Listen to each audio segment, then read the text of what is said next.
My name is Ali, I'm a doctor and YouTuber. I'm Taymor, I'm a data scientist and writer. And you're listening to Not Overthinking, the weekly podcast where we think about happiness, creativity, and the human condition. Hello everyone, welcome back to Not Overthinking. Taymor, how are you doing today? I don't know, man. This has been kind of it hasn't been a hugely productive week. I think I've wasted a bunch of time. I haven't got as much stuff done as I wanted, but it's fine. Tomorrow's a new day. Today's still the bad week. How about you? I've gotten a lot done this week. I've watched a solid 13 episodes of Money Heist on Netflix. Mate. So it's been a good week. And the good thing is David Dobrik hasn't been releasing any vlogs, so I haven't really had anything to watch on repeat apart from that. So oh, nice. I mean, I've had a pretty productive week, if I say so myself. No, usually around like 10 p.m. UK time, he posts a couple of Instagram stories. So Okay. I try and catch those every day. And Natalie also posts a few Instagram stories from time to time. Oh, perfect. All right. Well, I guess I won't be watching Money Heist any longer. Yeah. All right. So let's cut to the chase. So last week we had part one. Hang on. Before we cut to the chase, we have an important announcement. What's that announcement? The announcement is that this episode is sponsored by none other than Skillshare. Oh, I thought you were going to say SeatGeek or something like that. It's a bit old, isn't it? Yeah. Okay, well, so Skillshare is a fantastic platform for online classes from all sorts of topics from design and illustration to, I don't know, web design, cooking, upholstery, interior design, all this sort of stuff. The classes that you should definitely watch on Skillshare, dear listener, listening to this episode, is my own class on how to edit videos in Final Cut Pro if you want to be a YouTuber. Or alternatively, I've got a wonderful class on how to study for exams, which actually just hit 10,000 students. There are now 10,000 students on Skillshare signed up to this class, and it's got amazing reviews, so you should definitely check that out. And the best bit is you can sign up for a free trial of Skillshare by going to skillshare.com/notoverthinking. And if you do that, firstly, it's really good because it helps us out, because it means that Skillshare are more likely to sponsor future episodes of this podcast. But also you get this 2-month free trial, and in that trial you can kind of watch all the videos that you like. And then once you're ready to sign up, the premium membership is like $10 a month or something like that. Like it's very, very reasonably priced. It's cheaper than Netflix really, but you learn a lot more. So thank you Skillshare for sponsoring this episode. Go to skillshare.com/notoverthinking. How was that? That was great. Now back to cutting to the chase. Last week we had part one of our part one of our 2-part series on transactional analysis.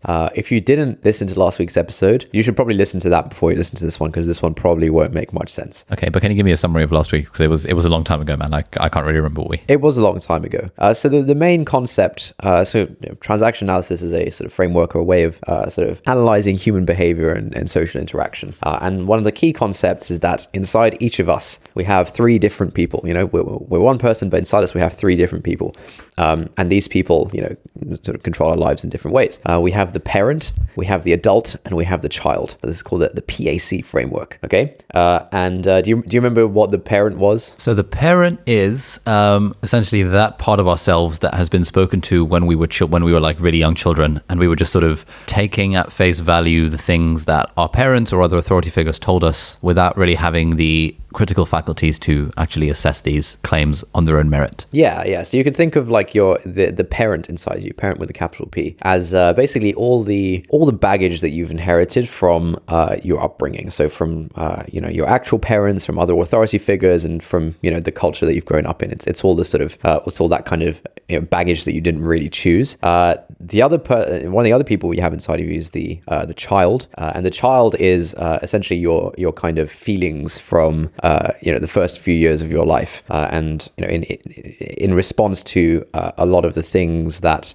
you would have experienced as a child, you will have had certain feelings about them, and all of those feelings and kind of memories are stored inside your child, and you still sometimes can kind of go back into that. So, for example, even though I think we gave this example last week, even if you think I'm an adult now, I don't really care what my parents think or whatever, sometimes if your parents disapprove of something you're doing or something like that, it can still kind of throw you back into the sort of child mindset of wanting their approval or something, that kind of thing. So the child inside of us is sort of feelings from early childhood that we can still record and that still come up. And finally, the adult is kind of the rational, in inverted commas, the rational thinking part of us that sort of looks at the world around us, tries to make sense of it, and crucially, the adult looks at data from both the parent and the child to try and make sense of that as well. And we said that the whole point of this framework is to help us change. And the way the meaningful change we can make is to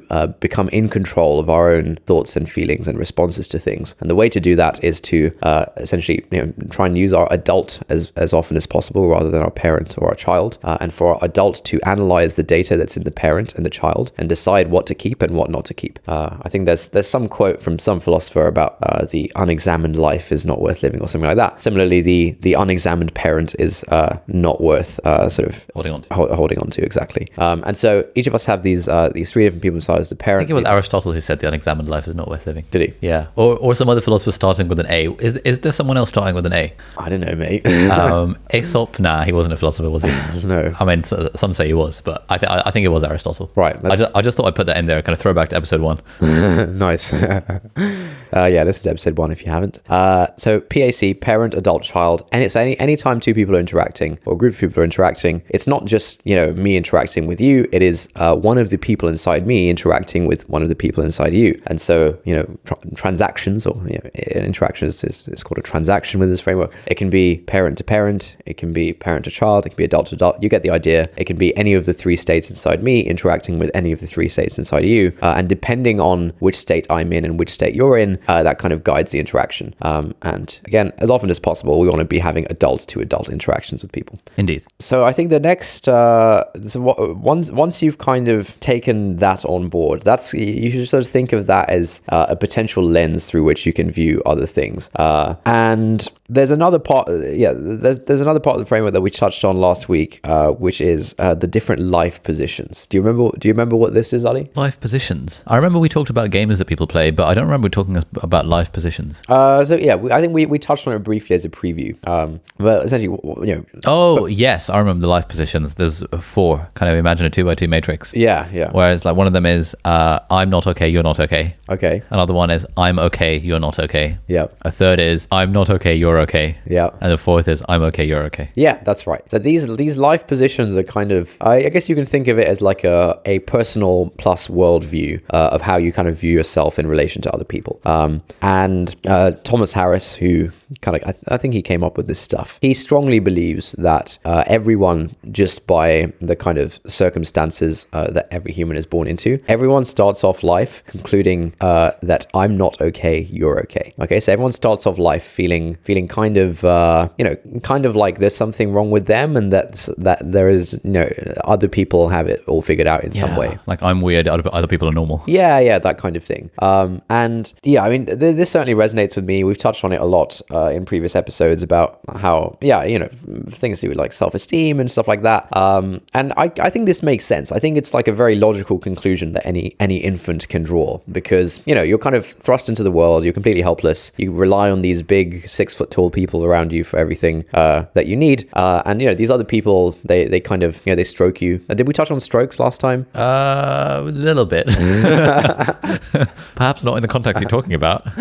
Yeah, so a stroke is basically a unit of almost like approval kind of thing. So, children want to be stroked, but both like physically and otherwise. And so, the child is born, they're pretty helpless. They rely on the adults around them to kind of stroke them and help them survive. And so it's a very natural conclusion to draw that I'm not okay, and these other people are okay because, they're like stroking me and that makes me feel good, kind of thing. Okay. And I mean, do you find that convincing? I mean, yeah, it makes sense. Yeah. I mean, I feel like even now in a few different circumstances, in a few different contexts, I still have a default attitude of I'm not okay, you're okay. Yeah, for sure. And it's a long-term life project to change that, I think, for everyone. And yeah, essentially, like when you're a kid, you probably conclude I'm not okay, you're okay. We can touch on the other. So there's another couple of positions that a kid might end up in. There's I'm not okay, you're not okay. This is pretty unusual. It kind of only happens if you your parents and your kind of family upbringing is sort of extremely traumatic, but when you're a kid, and you kind of you conclude I'm not okay for the same reasons that the rest of us conclude I'm not okay. But if your parents are extremely abusive or anything like that, you might actually conclude that you're not okay as well, that kind of the outside world and other people in general are not okay, right? And then there's also I'm okay, you're not okay, which is also unusual. And are we talking about for children or in general? For children, I mean, basically each of us sort of concludes one of these positions pretty early on in life. Okay. And so I'm not okay, you're okay seems pretty standard. I think we can all see how you might conclude that. Like I said, I'm not okay, you're not okay. That is kind of an unusual thing where it only really... It's like I suck and the world also sucks. Yeah. It's like you've had like a really traumatic kind of first few years of your life, and abusive and all that kind of stuff. Similarly with I'm okay, you're not okay. This is usually kind of concluded by kids who've been abused and brutalized and stuff like that. But it can happen apparently that while the kids' experience with their parents and with the outside world is very sort of traumatic, when they're on their own, they can kind of it's like a little solace from the craziness of the outside world, and they can sort of lick their wounds and kind of help themselves heal. And so they might end up concluding that they can do some self-stroking, if you will, and so they might end up concluding that I'm okay, but the rest of the world is not. Okay, so would that have been my attitude when I was like 8 and decided I wanted to run away from home because it was too restrictive? I don't know. That sounds like you just had a rough day. It'd have been a long week. Yeah, man. Yeah, primary school and all that. Yeah. God, those exams. But yeah, we can basically forget about those two positions. I think you and I concluded early on that I'm not okay, you're okay, and okay. So once the child concludes this, then kind of what happens? The thing that happens is that the adult inside the child, so the child's adult, then has a little project to work on, and that project is, what can I do to get more stroking from these other people who are okay. And stroking is just like validation, approval, that kind of thing, physically or otherwise, right? And so there are two ways that people kind of go about this. The most common one is to live a life which is kind of framed as you can be okay if, which is kind of like I'm not okay, you're okay, but maybe I can be okay if I achieve something or if I do certain things, and so you kind of spend your life seeking out other people who have big parents inside of them who can provide you with nice big strokes. You spend life seeking and trying to gain approval from others, and you sort of commit yourself to a lifetime of climbing various mountains, and obviously at the top of each mountain is another mountain, and obviously this doesn't produce any lasting happiness or a lasting sense of self-worth. The position is always that I'm not okay. You're just you feel like maybe if you do enough in some sense, then you will become okay. And obviously that's not the case. So that's the most kind of common approach to dealing with the not okay. Another one is this is less common, but it's to essentially live out a life script that confirms the fact that you're not okay.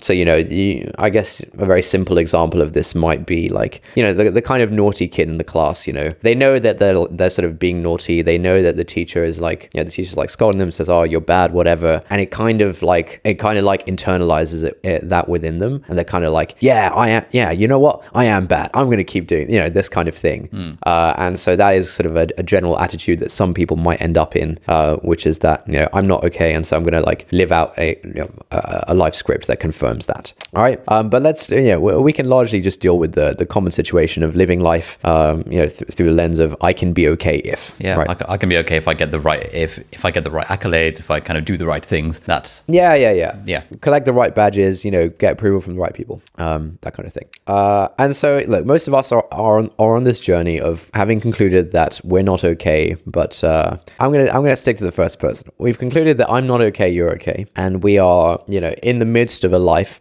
where we think I can be okay if. Okay.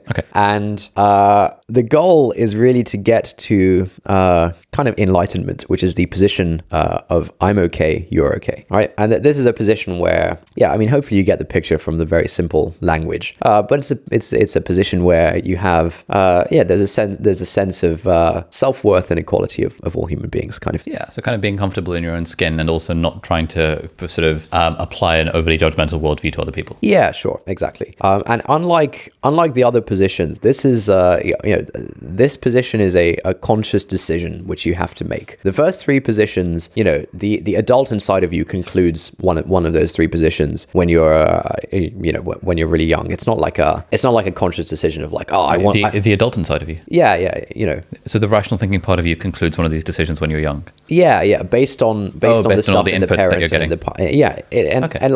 it's a fairly natural thing to conclude. However, to get to the position I'm okay, you're okay, you have to make a conscious decision to want to do it. Sort of once you. Right now, Tame is consulting a physical book, which is something I've literally never seen in my life. This is incredible. I didn't know you could read.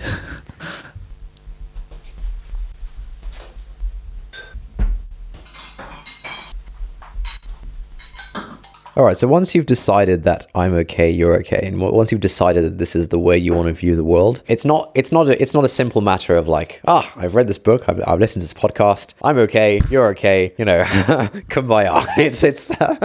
It's not really like that. It's sort of it's a difficult journey of like continually kind of reinstating that within yourself, using from the adult part of yourself, and so there's an example that comes to mind that we talked about on some previous episodes. I think we were talking about making friends, and we were talking about group holidays and that kind of stuff. And I think I said something along the lines of I think the first time I was going on like a group holiday with strangers, I was kind of nervous. I was like, oh man, like what if no one likes me? What if what if I don't fit in? This kind of the classic like not okay sort of stuff. But then once I'd been on like a few group holidays, my sort of instinctive child response of like, oh man, like what if no one likes me? I'm not okay, you're okay. But that instinctive response, was then met with some reflection from my adult, which is like, well, actually, you've been on like 3 or 4 group holidays with random people in the past. It's always turned out well. There's nothing to worry about kind of thing. And so my adult in that sense was kind of reinforcing the I'm okay, you're okay position,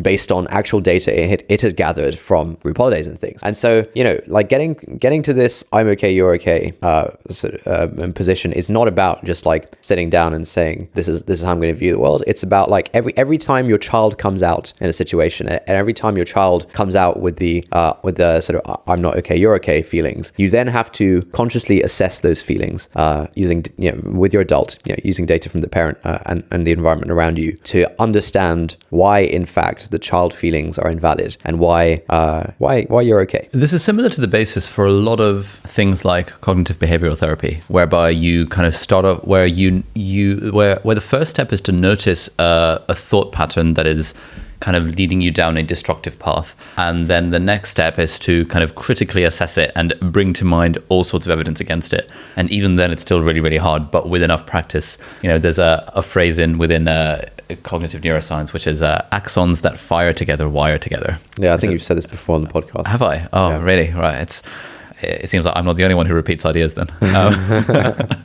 And so kind of the more we train ourselves into these patterns of thinking, the more they become part of our lives. Yeah. And that's why I take strong issue when people are like, oh, but, the Stoicism says you could control your thoughts, but, I can't control my thoughts. It was like, well, actually, you probably could if you worked at it hard enough. Yeah. It's very much a process of kind of a process over the long term. Yeah. I think that's absolutely spot on. And that's the thing I really like about transaction analysis and the framework in general. I feel like a lot of ideas around this stuff over the past 100 years have kind of reached very similar conclusions about like the goal being to be in control of your sort of thoughts and feelings and things like that, and like how to get there. So it's not something like completely left field. This is not This is not like the courage to be disliked.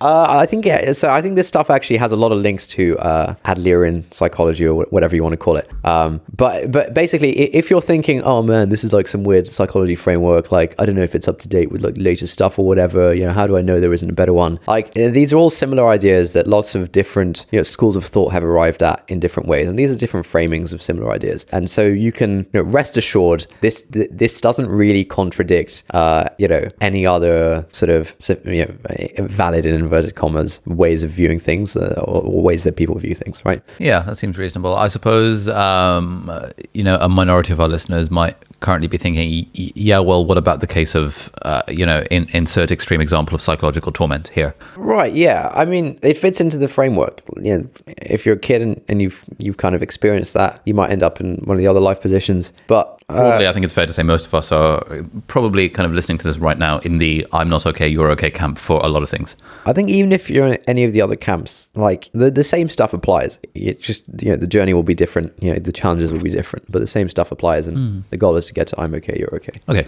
So one example is for you kind of on these group holidays. I think an occasion in which I consistently think I'm not okay is when it comes to thinking about the idea of traveling and the constant worry that, I wonder if I'm going to make friends. And I suppose in my heart I have a feeling of kind of I'm not okay in terms of interacting with other people. Yeah. And I suppose like anytime I kind of voice this out loud, then I kind of realize that actually, I make friends wherever I go. It's not that hard,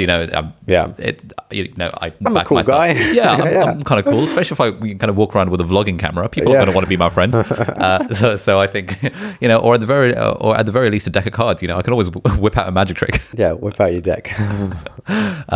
So that's a constant position of I'm not okay, you're okay, but I always have to sort of critically assess that. I mean, like, no, it's going to be all right. Yeah, I just need to go to a hostel and pretend to be drunk. Yeah, exactly. And I imagine most people will have similar things where there are certain situations that bring out the child and that bring out the not okay, and you kind of have to try and think yourself out of them regularly. There's an interesting example which Harris gives in the book. He says, one day a young divorcee in one of my groups complained angrily, you and your damned okay bit. I went to a party last night and I decided to just be as nice as I could be. And I decided that everyone else there was okay. And I went up to this woman and I said, hey, why don't you come over here and have coffee with me sometime? And she cut me down to 2 feet tall. She said, well, I would like to, but everybody doesn't have the time to sit around and gas all day the way you do. And so this woman who tried hard at this party to decide that I'm okay, you're okay, this other woman kind of shut her down, made her feel bad. And so she kind of felt like, oh man, this okay thing is rubbish. I did my bit and it didn't work. Harris says, personal or social storms are not going to subside immediately when we assume a new position. The child wants immediate results, but the adult can comprehend that patience and faith are required. We cannot guarantee instant okay feelings when we assume this position. It's kind of a long journey. Just on a completely unrelated note, this phrase patience and faith, I've not really come across it in sort of patience and faith like together as a concept before, except kind of this week I've been reading these books about storytelling, and one of the ones I'm reading at the moment is called Storyworthy, and essentially what the author is saying is that every night you should do this thing called the homework for life. And the homework for life is every day you reflect on your day and you ask yourself, what is the most story-worthy component of my day? Like if I had to tell a story about something that happened today, what one thing would I choose to tell a story about? And he says that if you do this every day for a year, 2 years, 3 years, you will end up becoming a master storyteller. You end up kind of reflecting on your life a lot more. Time will slow down for you because you're actively reflecting on your day. But he says in the book that it takes faith and patience. And most people reading this won't have the patience or won't have the faith that it's going to go somewhere. And when I read that in the book, I was like, oh, damn, this faith and patience thing, this is pretty good. Because a lot of the whole, I don't know, taking you to a concrete realm, if you want to start a YouTube channel or something, it takes patience and it takes faith that, I'm going to be consistent with this and it's going to go somewhere eventually. Yeah, you got to trust the system. Exactly. Trust the market. Yeah, for sure. I was going to say something in response to that. Oh yeah, the story thing. We're on a tangent. We better get back on the right path, on the straight and narrow very soon. But the story thing, I think when I started using Twitter, probably maybe a year and a half, 2 years ago, I'd kind of walk through life with the lens of what could I tweet about this? And it's the same as the story thing. And you just get better at thinking of good tweets as a result. It's exactly the same. As soon as you have any kind of janky thought process, you're yeah. Hello. How could I turn this into 140 or 280 characters? Yeah. Okay, cool. So look, most people conclude I'm not okay, you're okay. And most people deal with this in the wrong way, which is by playing games. And games is another core concept in transaction analysis. So there's a few different categories of types of social interaction. Yeah, I'm not going to go through all of them. There's like 7. One of them is like withdrawal, where you completely withdraw from other people, and you kind of, it's the one-sided interaction. You kind of just interact with yourself. Another is pastimes, which is kind of a pastime is just sort of a kind of like predictable set of ongoing transactions where both people kind of know what's up. It's like making small talk. So that small talk would be an example of like a pastime where you mentioned the weather. They know what this pastime is. Like they know we're about to engage in small talk about the weather, right? And it's like every day when I walk onto the wards and the ward clerk's like, "Oh, hey Ali, how's it going?" And I'm like, "Yeah, I'm all right, Emily. How are you?" And she's like, "Oh, I'm good. How's your day been?" You're like, "Yeah, not bad." It's like the same pattern repeated over time. Yeah. So it's kind of like a series of sort of semi-ritualistic kind of complementary transactions. So you're sort of playing off of each other. You're not like contradicting each other or anything. You're sort of both doing the same kind of. You're dancing in sync in this kind of ritual. Oh, mate, that happens like that's basically most of my day when I'm at work. Yeah, pastimes. Yeah. It's like you talk to someone, and be like, "Oh, hey, how's it going? Good. How's your day been? How's the whole virus situation? Yeah, not too bad." Yeah. This is. Which placement are you on at the moment? Oh, I'm cardiology. Oh, cool. Which ward is that? You could kind of really map it out. Have you thought about what you want to do next year from August? Yeah. I love it. Like 100% word for word with everyone. Yeah. This is classic, and there's nothing wrong with that. That's like, fine. The point of saying that these are pastimes, the point of like describing this phenomenon isn't to say like, oh man, people are so stupid engaging in pastimes. That's not the point. Pastimes are fine. The primary objective is to basically structure time. It's to pass the time. And so that's what a pastime is. And pastimes are generally kind of optimized so that both parties get like get some like good outcome at the end. Like you don't really structure a pastime so that you wouldn't generally structure it in a way that significantly favors one party over the other or something, right? You kind of have these pastimes that you've kind of been trained in just by sort of interacting with people and what your parents teach you and stuff like that, to have like a mutual good vibes once you're done, basically, right? However, aside from pastimes, people also engage in games, and a game is also a series of complementary transactions where like we're dancing in sync, right? And there is also like a kind of well-defined, predictable sort of outcome. However, there's like a concealed motivation. There's like some of the transactions have like an ulterior motive. Ooh, okay, interesting. And there's like a dramatic outcome, and then there's a payoff where typically one person wins and the other person loses. All right, so that's why it's defined as a game. Yeah, so the key things that like separate a game from a pastime is that there is some kind of ulterior motive behind what you're saying, right? And there is sort of this dramatic outcome where there's like a payoff for both parties, typically when one party wins and the other party loses. Okay. And so last time we mentioned some examples of games. We mentioned some examples of pastimes as well. So like Ain't It Awful is a classic pastime. You and someone else sit and have a good old whinge about something, right? And like you kind of play off of each other. Like if someone's like, "Oh man, I hate public transport," like generally you're gonna engage and feel, yeah, it kind of sucks. I know. You'll both play Ain't It Awful together. The pastime. I think we'll just discuss a couple of games in particular, just to kind of give everyone an idea of like what is a game and kind of how can I spot when a game is being played. So there's a very classic game called Why Don't You Yes But. Okay, and this was actually this particular. Oh, I can feel the wheels turning in my mind. Yeah, and this particular kind of structure of a series of transactions was the original stimulus for Eric Berne, the guy who came up with transaction analysis. This was the original stimulus for him to actually come up with the idea of games. He sort of spotted this and he thought, wait, there's something weird going on here. And this was like the first thing he noticed, and then he noticed another one and he was like, oh wait, okay, there's like a whole structure here, right? And so here is an example of Why Don't You Yes But. All right, so this is the two-player version. We can say like white and black are the two people, a bit like chess. And so white might say, oh, I'm so fed up of staying in. And then black might say, why don't you go out tonight? And then white would say, yes, but I have to get up early tomorrow. And then black would say, oh, why don't you come with me for dinner after work? And then white would say, yes, but I have to save money. And then black would say, oh, okay, why don't you come over to my place instead? And then white would say, yes, but you live too far. And so on, and this kind of goes on, right? Oh my goodness. It's good. This is so good. So why don't you yes It literally happens all the time in everything. Yeah. So this is like a really common game. I think everyone's kind of engaged in this at some point, where white plays a role of kind of the helpless person, which is mostly personified by the child inside white, and black plays a role of the advisor, essentially, through the parent inside them. Okay. And the reason this isn't just a pastime, the reason this is a game is that, on the face of it, this is, the two people are framing this as an adult to adult interaction where, one person is saying something, another person is making a suggestion, the other person has a think and makes a reasonable response to why that's a bad suggestion or whatever. But really what's going on is that white is trying to prove that they are right and that their problem is unfixable, so that they feel justified as to why they're in that, situation.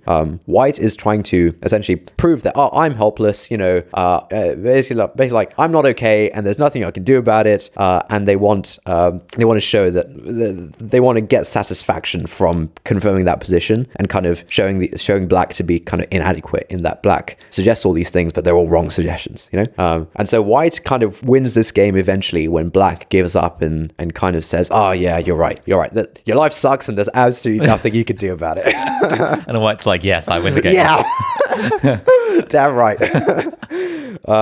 And yeah, like black mostly loses. There's maybe like a mild payoff in feeling like you're trying to help someone, taking the parent role, but mostly black kind of gets frustrated and loses. And you also see this game happen at like parties or whatever. There might be like a group of people, and so, the example from the book is someone at the party might say, oh man, my husband always insists on doing our own repairs. And then basically there'll be a group of people, and one by one the other people in the group will suggest something to white about like, oh, why don't you do this or whatever, and then white will shoot that down, and the next person will be, oh, why don't you do that? And this will go on until eventually someone in the group will basically say, oh yeah man, your husband sucks or something, or like, oh yeah man, am I right, that kind of thing. So this is a really common game. I remember, I think this is also like one of the things that I started noticing a few years ago, and I noticed that I had one friend at university, and she'd almost always want to play this game, and I think I played it a few times, and I kind of cottoned onto the fact that like, this is a stupid game.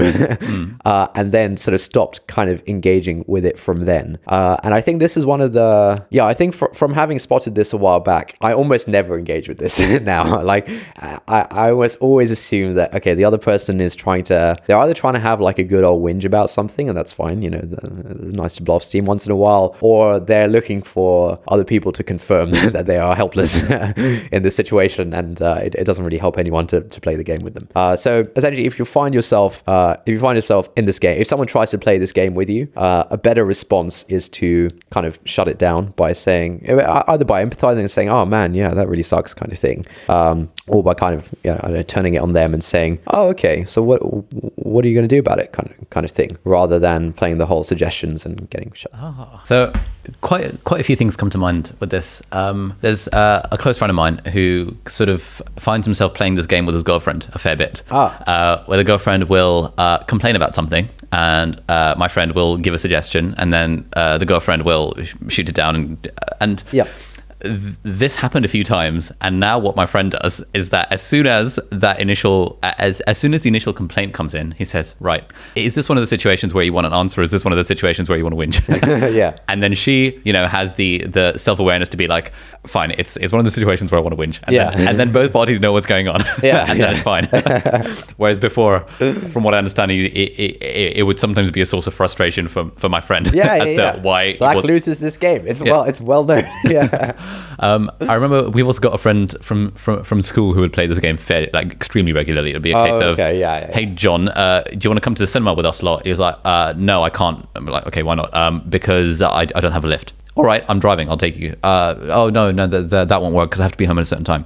okay, that's fine. We can drop you straight back afterwards, and then we'll go after. No, that one. And then sort of after a few months of this, it's just like, John, we're going to the cinema. Feel free to come. Yeah. and ultimately, John ends up not coming to the cinema with us at all. But what can you do? Yeah. It's not a winning game. Yeah. And so look, I think this is a good example of a game. But the point is not that like it's bad to whinge or anything like that. The point is that games are generally bad. Like they're generally not a good way for people to transact with one another. And that's because of like the ulterior nature of it. You know, it's like you're not really being upfront with the other person. It's kind of, you know, it's kind of like manipulative sort of thing.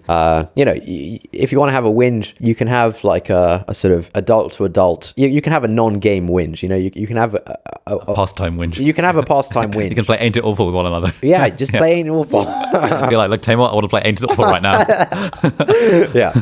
I don't want to play chess here. Yeah, exactly. So that's one example of game. I'll give you another example, and then we can talk a bit more broadly about this stuff. Yeah, I find myself like sort of just like on this similar topic. I find myself playing the role of like these days when it comes to sort of encouraging people to start a blog or something like that. That's like an absolute classic example of kind of playing this game where someone would be like, oh, you know, my career is not going great, and be like, have you considered writing online? And then White says, yeah, I've kind of thought about it, but I don't think I'll find the time. You're like, well, I mean, I'm pretty sure you watch at least 30 hours of Netflix each week. You know, potentially, even a tenth of that could be used to start a blog. Yeah, but I don't know. People at work are going to be weird if I write. And then this is sort of kind of just. I've played this game far too many times. I like that you bring this up because I actually don't think that is a game of why don't you yes but. Really? That was not initiated by the other person. That game is initiated by you, and that game is called Now I've Got You, you son of a bitch. Okay, that's the game that you play. Really?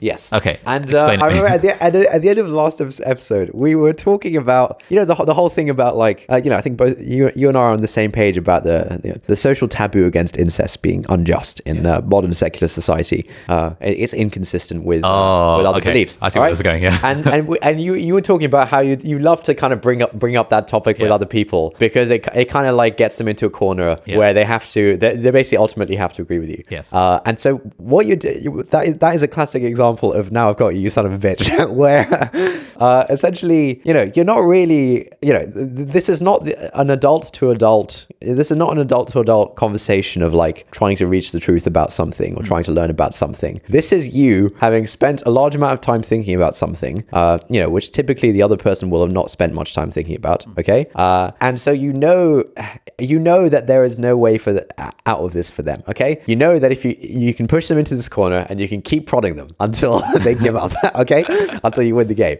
And so you're playing Now I've Got You, son of a bitch, with the incest thing, and you're also playing Now I've Got You, son of a bitch, with the writing online thing, because this is a classic shtick of yours. You spend your whole time thinking about this thing and why everyone should do this thing, blah blah blah. And yeah, you can basically bring it up with anyone you meet, and you'll find that you end up in this sort of game situation where it's a very predictable ending, where you're gonna sort of keep hammering on this door of like, start a blog, damn it. Yeah, man. And they're not really gonna domain name, for God's sake. Yeah.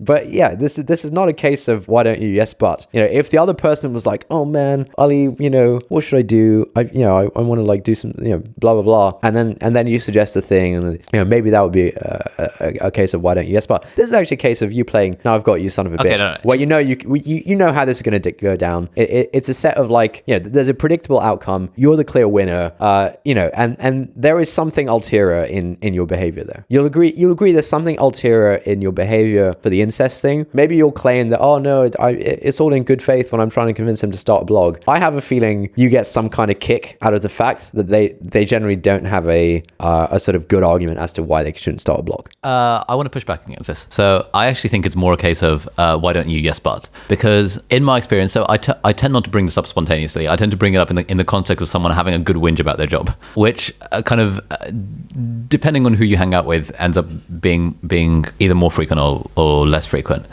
And it feels like it feels to me in my head as one of the suggested, like similar to, oh, I'm feeling really lonely tonight. Oh, why don't you come out to dinner with me? You know, that's not a case of I've got you now, you son of a bitch. Yeah. That's a case of why don't you? Yes, but equally for me, it's like, you know, my friend John is being like, my job is terrible. I hate my life. You're like, oh, well, have you thought about starting a blog online? As opposed to, okay, sure. So John, how's that domain name going? Dude, I was just talking about the weather. I mean, come on, I just want to have a pastime here. Why do you keep bringing the blog thing up? Okay, fine. But you agree the incest things is you playing I've Got You, Son of a Bitch? In the past, sure. I haven't brought it up for a very long time, but I would relish the opportunity if it came up in conversation to be like, right, that's interesting. Yeah. So yeah, I think. It's kind of like anytime people say, like I kind of have my spidey radar that goes off anytime someone says anything to do with the fact that that person is weird for posting something online. Then I think, right, let's hash this out right now. Now I've got you. Got you now, you son of a bitch. Why exactly is that weird? Oh yeah, you sure? How about that photo that you posted yesterday? Yeah, but you know, there are good faith, you know, adult to adult ways of handling those situations, and there are ulterior gamey ways of handling those situations. And I think if you find yourself getting a kick out of it, getting a perverse kick out of it, you're probably playing some kind of game, and that's not great. Fair. So look, there's a ton of different games. Dr. Eric Byrne wrote a book called Games People Play, where he kind of lists out a bunch of different games and kind of analyzes them. By analyzing, you kind of lay out the structure of how they typically go. You know, white says this, black says this, and you kind of lay out like what's white's true purpose here that they're trying to hide, what's like black's true purpose, that kind of thing. And crucially, like if you find yourself in this game, how do you stop playing the game, right?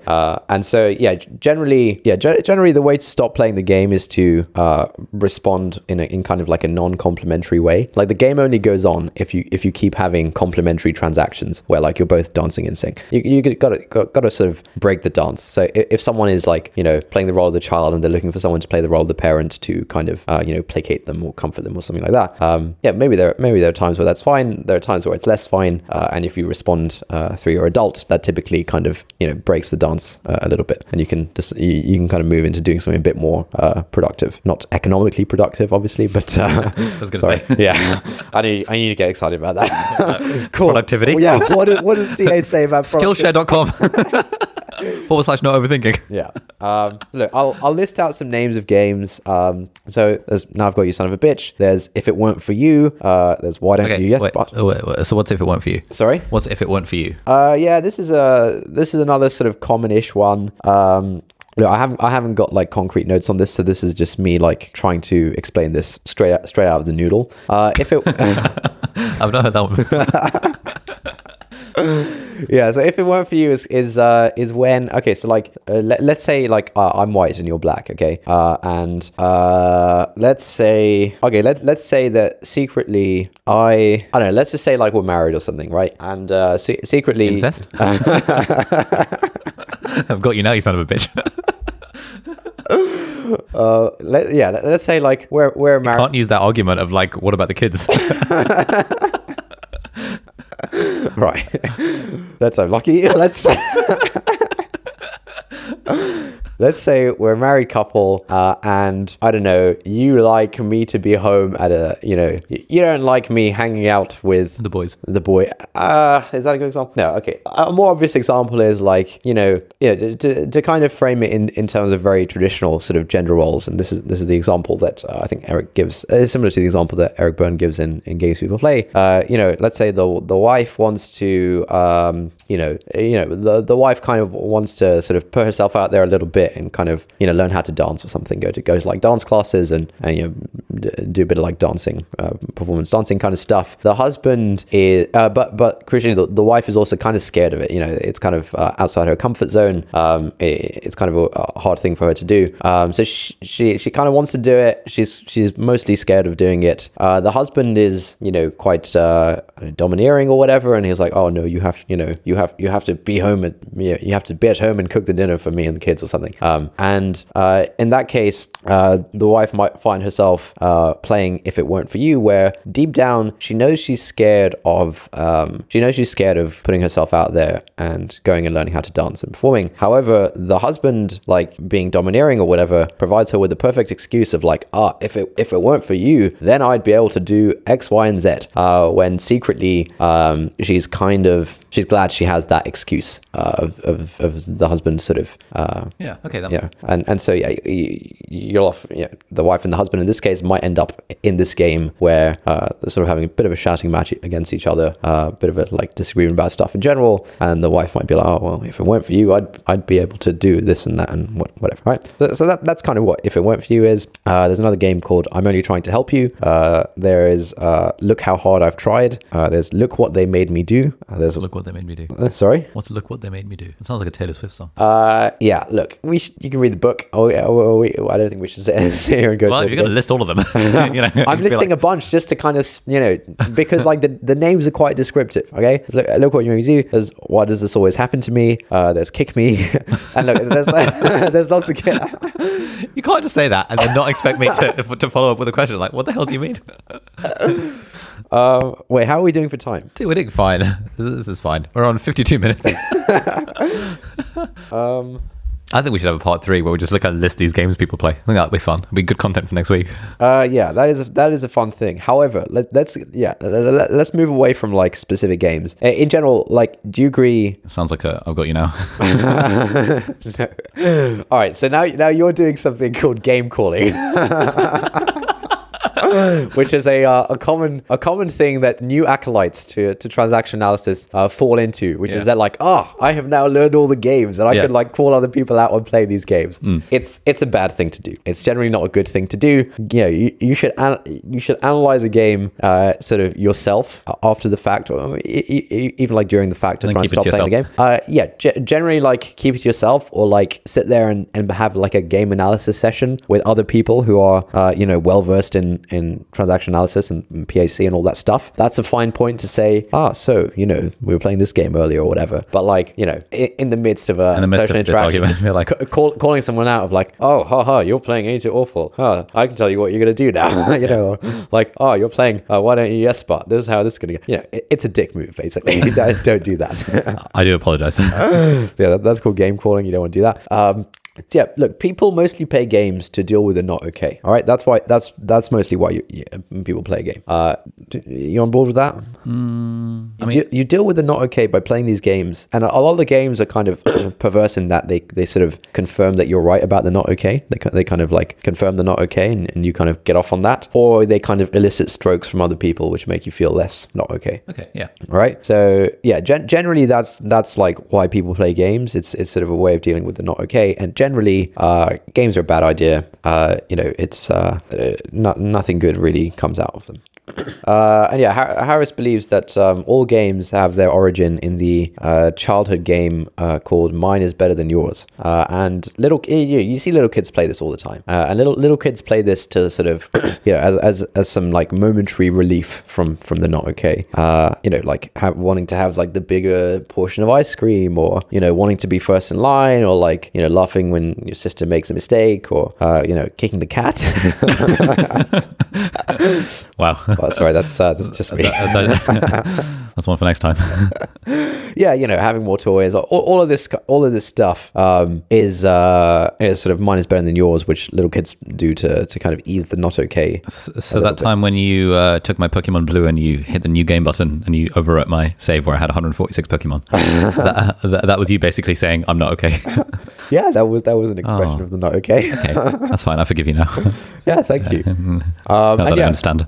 Yeah, and essentially, if grown-ups indulge in more sophisticated variations of Mine is Better Than Yours, right? We try and get temporary games. Yeah, temporary relief from like accumulating possessions, getting a bigger house than the Joneses, or even like reveling in your own modesty of like, I'm humbler than you, kind of thing.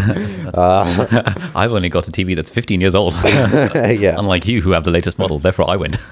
Yeah, so it's like temporary relief, but you know, you don't want to do that, because you'll end up living a life of I can be okay if, which is, you know, I think we all agree not a good thing to do. And yeah, basically anytime someone is playing mine is better than yours, deep down they're really thinking I'm not okay. Oh, you're more okay than I am, and that's why they're trying to play mine is better than yours to try to ease that a little bit. All right, so look, we've covered life positions a bit. We've covered games. So I'm curious on this one. I sometimes think about this mine is better than yours thing. Like previously, I didn't really have the vocabulary for it.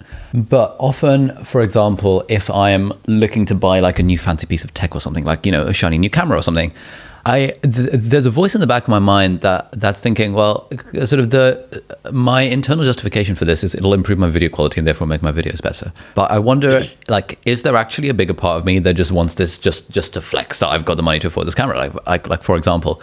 And I don't think there is, personally. Like, I think I generally don't really care about what people think of me in that regard. And I generally have a sort of I'm okay attitude towards this sort of stuff.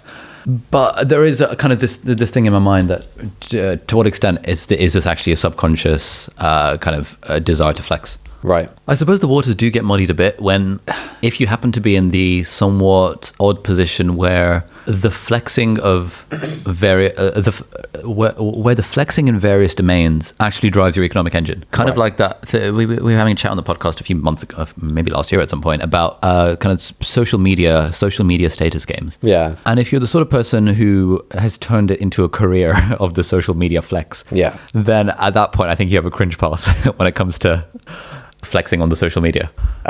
Yeah. So I think like if you are, you know, for example, like you're an influencer or whatever, you have to like publicize your life because this is the only way you can make some money. You know? Yep. Family to feed. You know, you're just trying to keep a roof over you. That's why I need that camera. Yeah. That's why I need that 49-inch monitor. Look, to an extent, like you've decided that, okay, this is like the career, you know, this is my career path. And I think, yeah, it's undeniable that you flexing your life is kind of a big part of what this career entails. And, you know, all this like storytelling thing, which I think, by the way, is complete bollocks. I think it sounds like a really, really... Okay, specifically what? Yeah, we were talking about this on a couple of episodes ago, but you read some book about saying like, oh man, you should think about how, you know, the story that you're writing with your life or something. And yeah, it just seemed very like external focused. And yeah, I think all this story stuff is really ringing alarm bells in my head. Okay, wait, hang on. What do you mean all this story stuff? Okay, it sounds like you're tarring a huge sort of thing with sort of. So I suppose the question is, what position do you think I hold that you disagree with? I think a couple of episodes ago you were talking about this book that you read, and you said that this like really resonated with you, like change your life, blah blah blah, because the book was advocating for, you know, when you're living your life, think about how it would look as a story, you know, think about what story you're writing or something like that. And you said that, you know, that seemed like a good way to approach and think about your life. Okay, in the sense that story being defined as a sort of striving for something, overcoming conflict, and then coming out on the other side. What do you mean? As in, that's how we're defining a story. A story is where a character wants something and has to overcome adversity to get it. I felt that is a much narrower definition of story than what you said last time. Yeah, I think potentially last time I hadn't got to that bit of the book where that was made clear. Potentially, the image I gave you last time was some sort of what would make the best photo on Instagram. Level of story. Yeah. Whereas what these story dudes are advocating for is more like, what is the way in which you can step outside your comfort zone and do something that challenges you, and that you come on the other side of it, and therefore you would look back on your life thinking, I'm really glad I did that thing because I stepped outside my comfort zone. Yeah, sure. That seems a lot less objective. Yeah. So that's kind of the story thing, as opposed to what's the nicest Instagram story. Story. Fine. So actual story versus Instagram. Yeah. I can get on board with that. Fine. Anyway, like once you sort of decide to live this kind of influencer life where you do profit from flexing your life and all this kind of stuff, it's reasonable to say that I'm getting this nice camera, partly to flex my wealth or something, but like partly because it helps my videos, and like I get these new gadgets and stuff, partly to make videos, but flex my wealth, whatever. Like it's reasonable to say that I'm doing it for my job, basically. However, I think the danger and the thing that you don't want to fall into is if the stroking that you receive as a result of all that stuff is kind of, if you're using that stroking to deal with the not okay, that's bad. That's a bad place to be. Basically. So if I'm in the place of I'll be okay if my 2020 productivity desk setup gets 1 million views. That's that's a bad place to be. I'll be okay when I get to 1 million subs or whatever, or like basically if you put I think if you find yourself, you put any element of your kind of own self-worth on the accolade or on the stroking of others. If you find yourself enjoying the stroking to too much, then I'd be wary of that. Seems reasonable. Okay, cool. So a couple of things to round it off. And look, I'm sorry, this hasn't been super structured. It takes a long time to prepare this stuff. I spent a couple of hours yesterday like consolidating some notes about this stuff. That wasn't nearly enough time. I think even in the previous episode, like I spent a few hours like consolidating some notes. It wasn't enough time. So like these two episodes. Ain't it awful? Ain't it just bloody awful? It's so hard to read about a book, to read a book and prepare a podcast episode. I believe what I'm playing is look how hard I've tried. I was trying to do the pastime rather than play the game because ain't it awful as a pastime, not a game. Sure. So look, these two episodes are going to be a very, not going to be like the best intro. I hope people see these as like an introduction to this interesting kind of way of thinking. And I do plan to create some more detailed content around this stuff because there's actually no good content around it online. There's like 4 or 5 books, a bunch of which we've kind of discussed. Most of them are very hard to approach. I'm okay, you're okay is probably the only reasonably approachable one. There's not really much sort of good video content or even like articles, blogs, summaries, that kind of stuff around it. So I hope to treat transactional analysis as an intellectual project of sorts that I really care about and want to spread in the world. So if I could indulge in some game calling for a moment. Okay. So you've just basically said, look how hard I've tried. Yeah. And you're asking the audience to give you some strokes by sending an emails to hi@notoverthinking.com saying that actually, Taimur, this was one of my favorite episodes, and I think the way you discussed these issues was really well structured and really well thoughtful, and I love your laugh, by the way. I wasn't doing that. Okay. Sure. But yeah, look, there's a couple of final points I'd like to address before we round things off. But that was just me apologizing in advance for this not being, any fault with these explanations is on me, not on the framework, right? Oh God. Okay, so look, games are a very significant part of life. They kind of pass down from generation to generation, and to an extent, there seems to be a tendency to kind of become friends with and breed with people who play similar games as we do. And so games are like this very historically significant thing. And Harris thinks, or rather, Eric Byrne thinks that raising children is primarily a matter of teaching them what games to play and how to play them. And different cultures and different social classes favor different types of games, and various tribes and families have their own variations of these games. And so, you might find that you and your friends tend to play certain kinds of games, whereas other groups of friends play different kinds of games. And like the people that you find yourself kind of clicking with or whatever are the people who engage with your games in a way that you like, versus like the people who you feel like, oh, they don't really get me or I don't really get them. It might be because they play different games to you or play games in a different way. And so we talked a bit about pastimes as being this sort of neutral thing, a way to pass the time. And then we talked about games as kind of being this sort of bad thing. And the thing is that like pastimes they kind of get boring as you sort of repeat them. It's like cocktail party kind of stuff. That's kind of what a pastime is, where you're not like truly connecting with the other person. Okay, and so the goal is sort of the ultimate kind of interaction. You remember I said there's like 7 ways that people interact. Games and pastimes are 2 of those. Intimacy is like the goal. And intimacy is like the true, sincere, deep human connection kind of thing. And intimacy is what we're trying to, we should be trying to sort of get to with the people around us.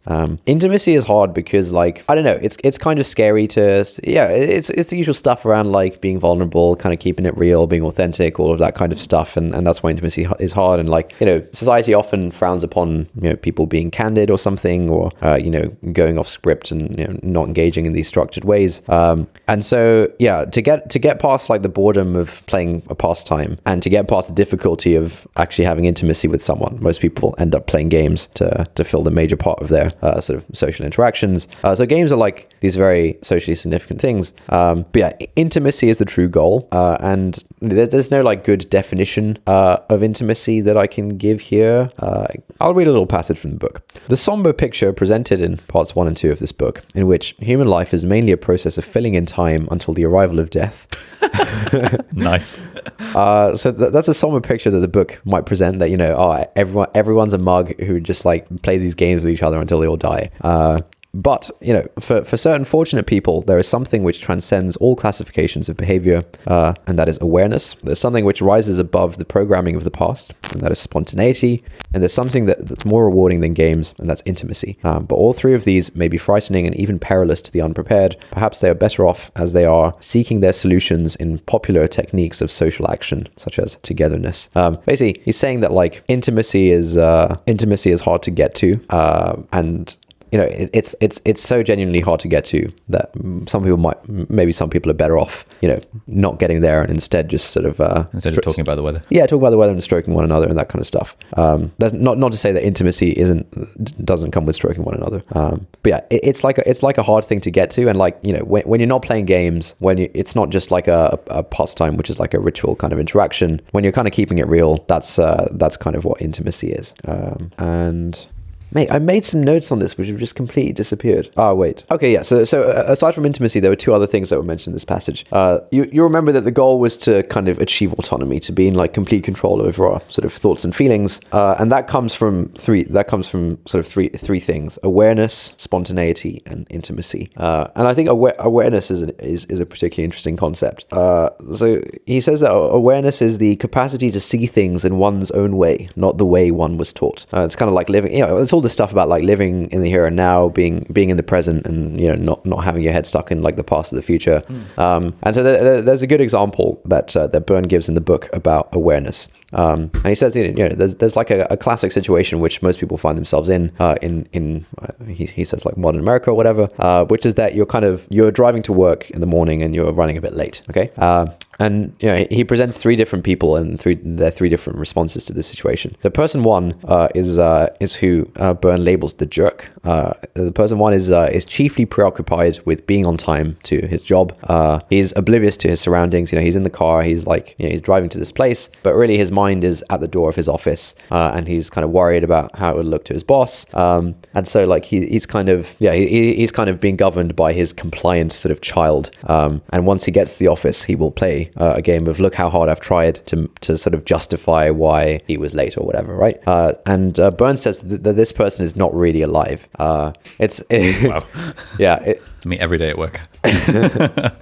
Yeah, it's similar to I don't know, a lot of people in certain online spheres, they use the term like NPC to describe. So an NPC in a game is like a non-playable character. It's like a prop. You know, it's a like prop. a bug catcher Tom who you encounter on your way to Brock's gym or something. Yeah. Or like some guy who like gives you a quest or something, and then like you never see him. You know, and so like it's trying to get this idea of aliveness. So person one is kind of chiefly preoccupied with you know, I'm going to be late. You know, he's not really living in the here and now. Person two is what Byrne labels the sulk. He doesn't really mind too much about being late, but he's mostly concerned with having appropriate excuses for it. And so he'll you know, once he'll get to the office, he'll play a game of look what they made me do, where he'll sort of blame his lateness on the traffic and the guy who cut in front of him and blah blah blah. Okay. And so he's not as oblivious to his surroundings as the first person. He's aware of them, but only insofar as he can use them as justification to his boss for why he was late. So he's like half alive or something, right? And then Byrne talks about the third person. Actually, there's four people in total. The third person is just really into driving.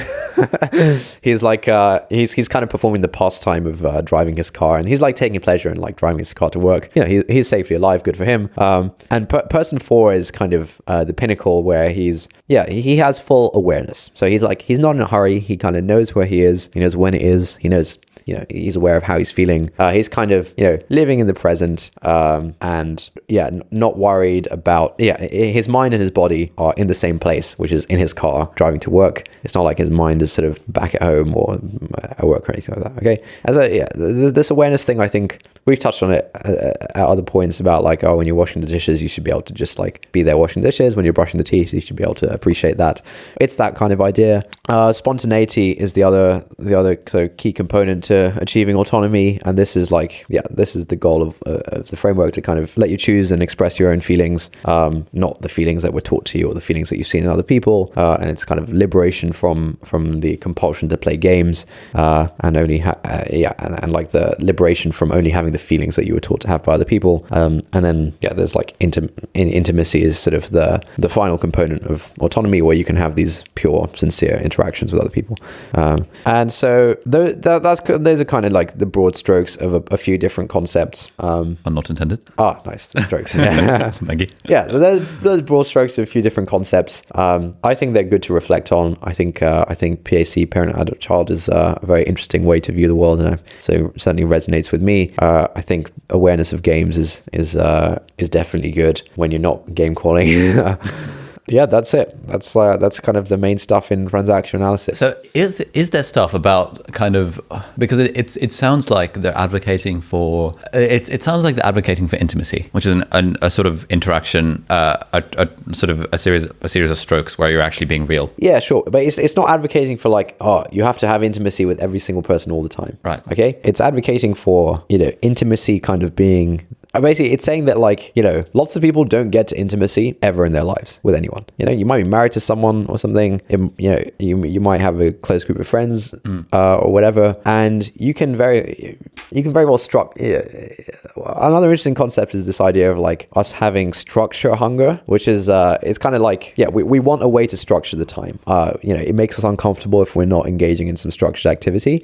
And so the impression I get is that Byrne thinks that many people whittle their whole lives away on pastimes and games just to structure the time, and even apparently some married couples even fall into this, where just to like feed the structure hunger, they will like always be doing something. They'll always be doing some activity, or like engaging in some game together, or like some pastimes, and never really get to intimacy. And he said that when you kind of find yourself fearing the unstructuredness with another person, that's kind of when you know that you haven't reached sort of intimacy with them. You're still in sort of games, pastimes, whatever, and the fact that you don't have a structure to fall back on means that you're uncomfortable, because you're like, what do I do now? So like, the point isn't that like everyone has to be intimate all the time. The point is like, you should be intimate with the people that you want to be intimate with. There's nothing wrong with pastimes. Games are usually bad, so beware of them. But intimacy is kind of the goal of like our interactions with other people. And then the PAC stuff can hopefully help you to be aware of your own thoughts and feelings in a new way. Nice. That sounds pretty good. So I think in the next episode we can just kind of go over the different games that people play, because I think that'll be interesting.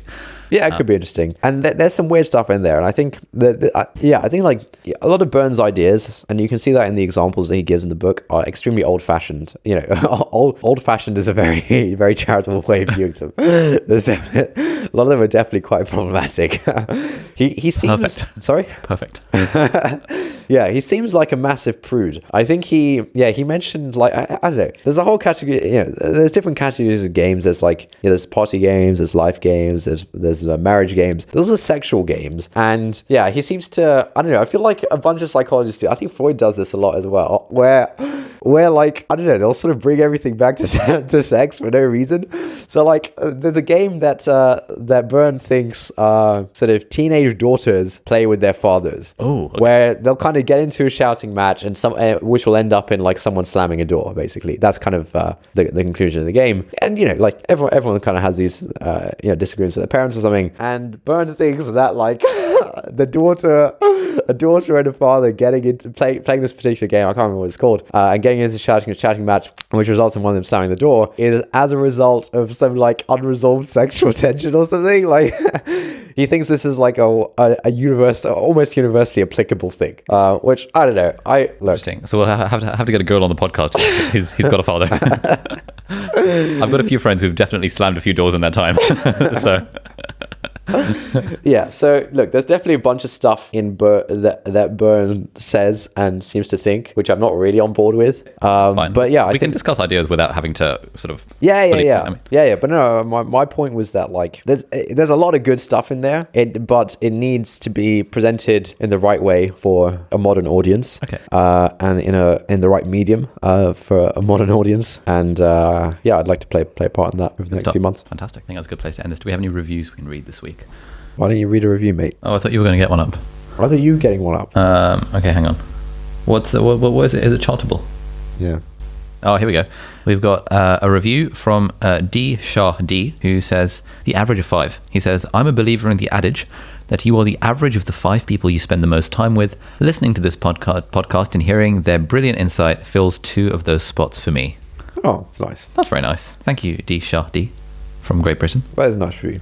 If you would like to leave us a review, please do. There should be a link in the show notes, and we're going to read it out on a future episode. So thanks for watching, and we'll see you next week. Bye. That's it for this week. Thank you for listening. If you like this episode, please leave us a review on Apple Podcasts or on the Apple Podcasts website if you're not using an iPhone. There's a link in the show notes. If you've got any thoughts on this episode or any ideas for new podcast topics, we'd love to get an audio message from you with your conundrum, question, or just anything that we could discuss. Yeah, if you're up for having your voice played on the podcast and your question being the springboard for our discussion, email us an audio file MP3 or voice note to hi@notoverthinking.com. If you've got thoughts but you'd rather not have your voice played publicly, that's fine as well. Tweet or DM us at NOverthinking on Twitter, please. Thanks again for listening, and we'll see you next time.